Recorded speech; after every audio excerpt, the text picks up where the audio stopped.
Hello everyone, welcome back to the class. In the previous class we have studied about health and diseases. What is meaning of being healthy and what is difference between healthy and disease free. In this class we are going to talk about type of diseases and causes of diseases, and I will also give you a little bit introduction about infectious disease. So let's start. At this level, you can say type of diseases, you can divide them into 4 types. First one is acute diseases. They are those diseases that last only for short period of time, like common cold, cough. They can last for 3 days to 5 days or a week, or let's say 10 days. Chronic diseases are those that last for a long period of time, like tuberculosis. They may be for lifetime. Tuberculosis, that is TB or diabetes, like that. Third type is congenital diseases. Those diseases that are present from birth. One of the example is hemophilia, which is a bleeding disorder where there is a problem in formation of blood clot. One more example is a baby having hole in the heart from birth. The fourth type of disease is your acquired diseases, which we acquire after birth. Now this acquired diseases you can divide it into 2 types. Communicable diseases and non-communicable diseases, or you can also call them as infectious diseases and non-infectious diseases. Now what are communicable diseases or infectious diseases? They are those diseases that are spread from an infected person to a healthy person. Not only from a person, it may also spread from animals to any person or insect to any person. Now this means of spread of this communicable diseases may be air, water, many other things that we are going to study later on. Few examples are HIV/AIDS and COVID-19. Non-communicable diseases, they are not spread from infected person to a healthy person. Few examples are diabetes and cancer. Now what are main causes of these diseases? So causes of diseases, you can divide them into 2 types. External causes and internal causes. External, that means there are outer things that are responsible for this diseases. First is your pathogens. Now what are pathogens? Pathogens are microorganisms like virus, bacteria, fungi, worms, protozoa that causes diseases. Inadequate diet may be one of the reasons.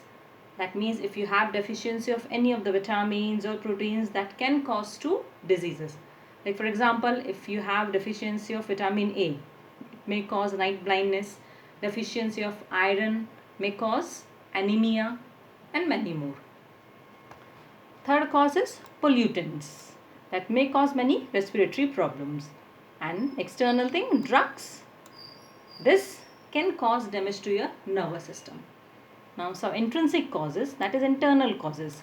First is hyper secretion of hormones. Hyper means less or more secretion of hormone that can cause hormone imbalance in your body.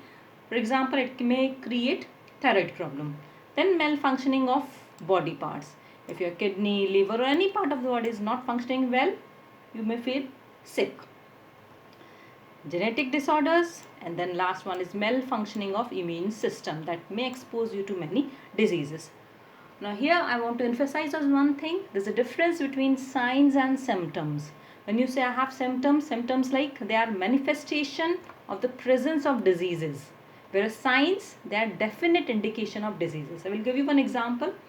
Like when I am saying I am having pain, that is symptom. I am having back pain or fatigue, they are symptoms. But when you have fever or inflammation, that is sign of that disease. As I told you in detail, we are going to study about infectious diseases or communicable diseases. First thing in this is, what are agents responsible for these diseases? Infectious agents. Infectious agents here are pathogens or microorganisms that cause these diseases. Mainly pathogens are of 5 types. Bacteria, virus, protozoa, fungus and helminth or worms. You can see here a scale. They vary in scale. This scale means this is their size. So you can say if you see virus and bacteria, your virus is 50 times smaller than bacteria. Okay. Now here I have given you a table. This table is about the agent and diseases they cause. And there are some diseases, not all. Few examples I have given here. Like bacteria, it can cause typhoid, cholera, tetanus. So we have